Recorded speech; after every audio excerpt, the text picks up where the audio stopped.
Bienvenue dans le podcast Révise ton bac. Aujourd'hui, la respiration cellulaire.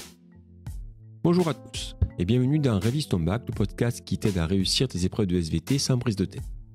Aujourd'hui, nous plongeons dans un sujet fondamental, la respiration cellulaire. Tu vas entendre parler de glycolyse, de mitochondrie, de cycle de Krebs, de la chaîne respiratoire et de quelques molécules clés comme le NADH, le pyruvate et des termes comme oxydé, réduit et bien sûr hydrogène. Parlons d'abord de la glycolyse. La respiration cellulaire commence dans le cytoplasme avec une étape appelée la glycolyse. C'est une série de réactions qui dégradent une molécule de glucose en deux molécules de pyruvate. Mais ce n'est pas tout. Cette étape produit aussi un peu d'ATP, deux molécules, et surtout du NADH, deux molécules aussi. Le NADH joue un rôle crucial dans la suite. Il transporte à la fois des électrons et des protons, issus des réactions d'oxydation. À retenir, pendant la glycolyse, le glucose est oxydé, il perd des électrons et des protons, tandis que le NAD+, est réduit en NADH en captant deux électrons et un proton. Le second proton, lui, est libéré dans le milieu. Deuxième étape, la mitochondrie et le cycle de Krebs. Les deux pyruvates produits lors de la glycolyse entrent ensuite dans la mitochondrie, qui est la centrale énergétique de la cellule.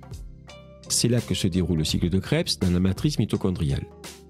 Ce cycle libère du CO2, produit un peu d'ATP, mais surtout génère beaucoup de composés réduits sous forme de NADH et de FADH2.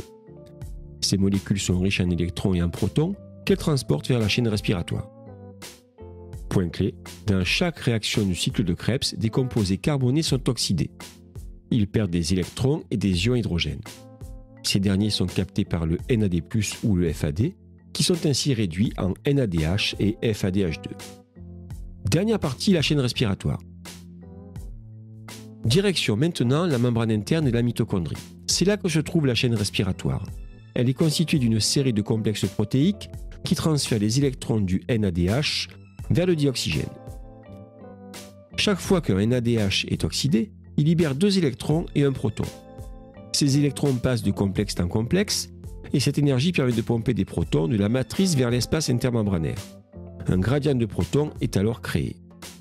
Les électrons, à la fin de la chaîne, rejoignent le dioxygène, qui est alors réduit. Mais attention, il capte non seulement des électrons, mais aussi des protons, pour former de l'eau.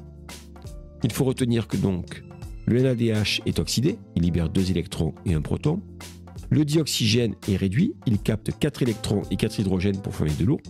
Le gradient de protons alimente l'ATP synthase, qui produit une grande quantité d'ATP.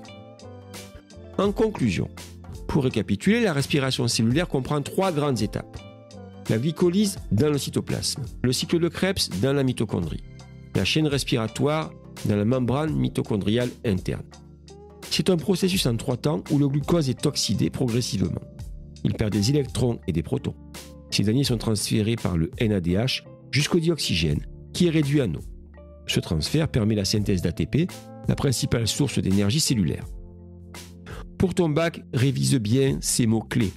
Glycolyse, pyruvate, NADH, oxydé, réduit, hydrogène, cycle de Krebs, chaîne respiratoire, mitochondrie, dioxygène. Merci d'avoir écouté cet épisode de Révise ton bac. Si tu veux plus d'épisodes sur la respiration ou d'autres sujets, abonne-toi. Bonne révision et à bientôt.